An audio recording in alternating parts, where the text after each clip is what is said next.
C'est maintenant officiel. Les fidèles musulmans de Guinée, à l'instar de leurs coreligionnaires du monde, vont débuter le ramadan ce jeudi 18 juin. Cette annonce est faite par El Hadj Cheikh Ibrahima Silla du Conseil de Fatwa de Guinée. L'entame du jeûne coïncide avec le début des premières pluies.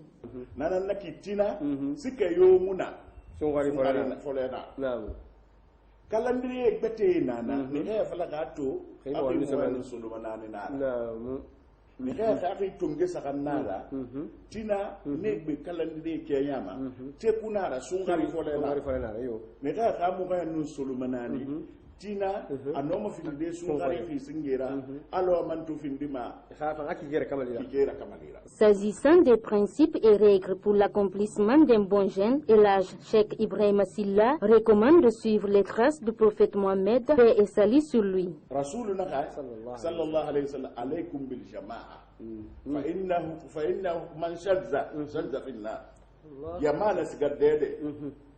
Lonilaye yama lonilaye na fale na tina sunyinara alamma ne misal mibrin qasuntina ina masin tina salinara misal mibrin lamma na qasalina lokoy itan na khallu me musun itan baratan tantainan naki how lam no masin ne wumbe sallallahu alaihi wasallam ana la tashtami ummati ala dalal man to ye moy malam may xalang fili umma mu malam may malam tantay ko ene malang malam tantay tan umma.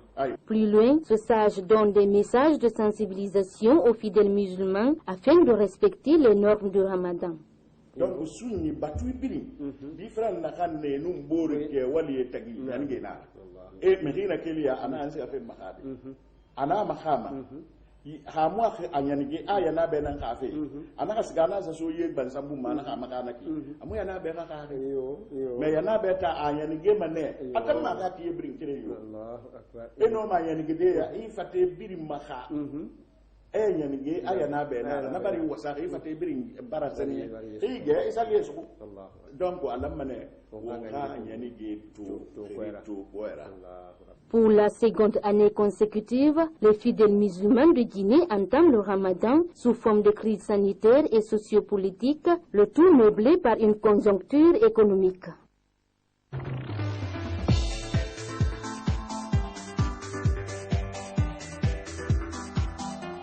C'est à l'issue de la rencontre entre les émissaires de l'opposition et le médiateur de la crise politique ce lundi sur le chronogramme des élections présidentielles et communales annoncé par la CENI en mars dernier que l'opposition a décidé ce mardi de présenter une équipe restreinte le jeudi prochain à l'ouverture du dialogue politique interguinéen. Les partis politiques membres de l'opposition républicaine se sont retrouvés aujourd'hui au lendemain de la rencontre de sa délégation avec le gouvernement. Une rencontre qui s'est déroulée hier et qui a permis aux deux partis de préparer donc le prochain dialogue politique interguinéen. Aujourd'hui, nous avons décidé d'envoyer effectivement une délégation, mais une délégation restreinte, le jeudi 18 juin prochain, à l'ouverture du dialogue. Les contours et la configuration de cette délégation seront définis ultérieurement, mais cette délégation aura pour unique mandat de discuter d'une question préjudicielle, c'est-à-dire le problème de l'annulation du chronogramme électoral relatif au communal. S'agissant du grand retour au dialogue politique, l'opposition exige la satisfaction de ses préalables. Lorsque cette question va trouver une solution au niveau de ce cadre de dialogue, en ce moment, l'opposition, dans toute sa plénitude, composera une délégation complète qui va donc participer à ce dialogue, à l'effet donc d'examiner les points qui vont être retenus à l'ordre du jour. Au nombre de ces points figureront nécessairement le problème de la CENI, le problème du fichier électoral, la question des communales et des délégations spéciales et d'autres questions subsidiaires comme le problème de la neutralité de l'administration publique, le libre accès aux médias de service public de toutes les sensibilités politiques, le problème des procédures judiciaires à l'encontre des auteurs et des commanditaires des actes de violence qui émaillent nos manifestations, l'indemnisation des victimes. Ce dialogue politique interguinéen entre l'opposition et la mouvance n'a pas eu lieu pour des raisons de consultation des leaders de l'opposition. Le rendez-vous est donné pour le jeudi 18 mai.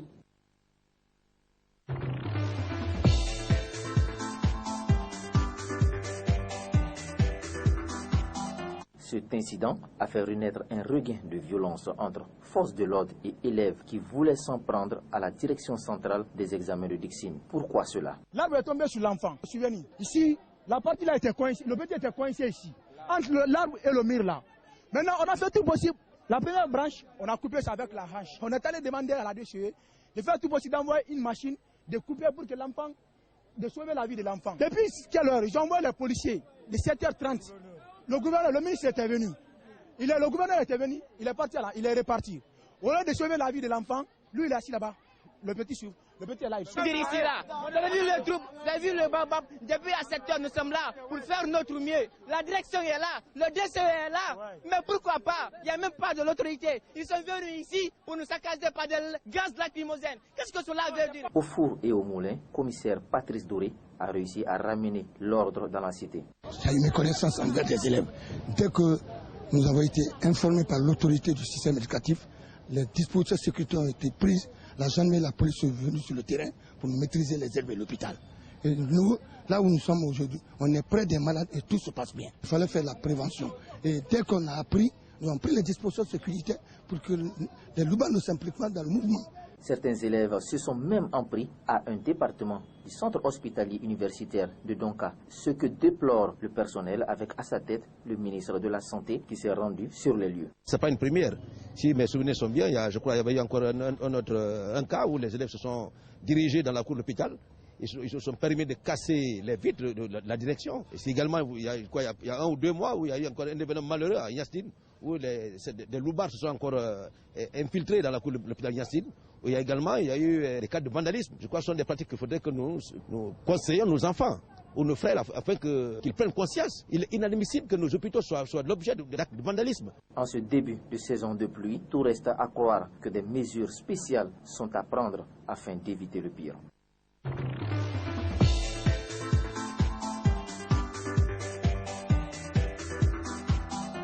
Le pire a failli se passer ce mardi matin aux environs de 8 h au lycée du 2 octobre de Dixine. Un vent non moins violent a fait tomber un gros arbre sur des élèves. Au total, ils sont 6 à avoir échappé à ce drame, dont 2 lycéens, 3 collégiens et un qui n'a pas pu être identifié. L'un des parents de l'une des victimes qui était sur les lieux explique. J'étais parti à la forêt ici avec un de mon ami. Il est venu avec moi. On a tourné là-bas pour demander les tronçonneuses, pour déplacer ceci. On a payé 75 000 là-bas. Et arrivé ici, on a payé 2 litres d'essence.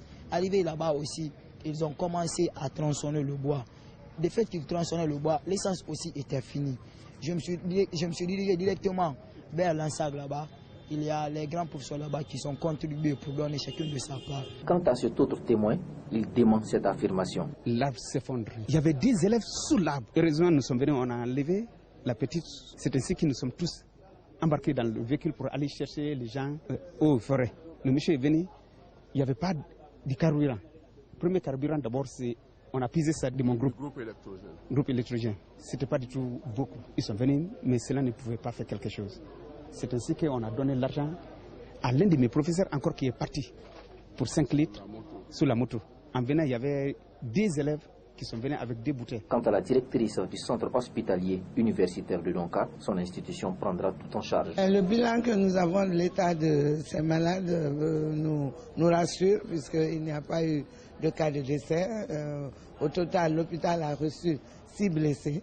Parmi ces 6 blessés, 3 vont être hospitalisés, 1 en chirurgie viscérale, 2 en traumato et les 3 autres vont être libérés et pourront revenir à l'hôpital en tant qu'ambulatoire. Et je voudrais rassurer les familles, les populations que tous ces malades seront entièrement pris en charge par l'hôpital. A préciser qu'aucune perte en vies humaines n'a été enregistrée, contrairement aux rumeurs qui circulaient.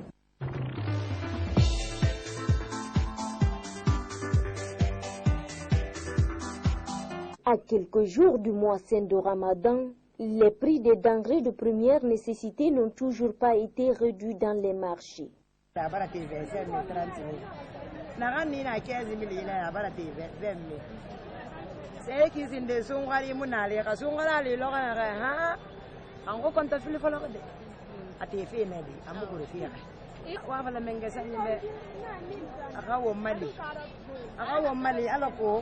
Hale mufa afi woma kwane da raka sora wonyi na ganna e gadiye e man ka so woni na hale mu fase sa na on tamfa ma ti horo ko jileri e gande ba ma ti sarera se sare bar ko ni siga ali de basu da madina u be de basu kunde na ne ira uno ma de basu da ba ya basali ba se sare ko mo ne te na bangoro ko para te ne ma ne madina ko her daga mo ne tira donc gande ba e ga pe min ti e ga na fantaso na ba mu ta joro.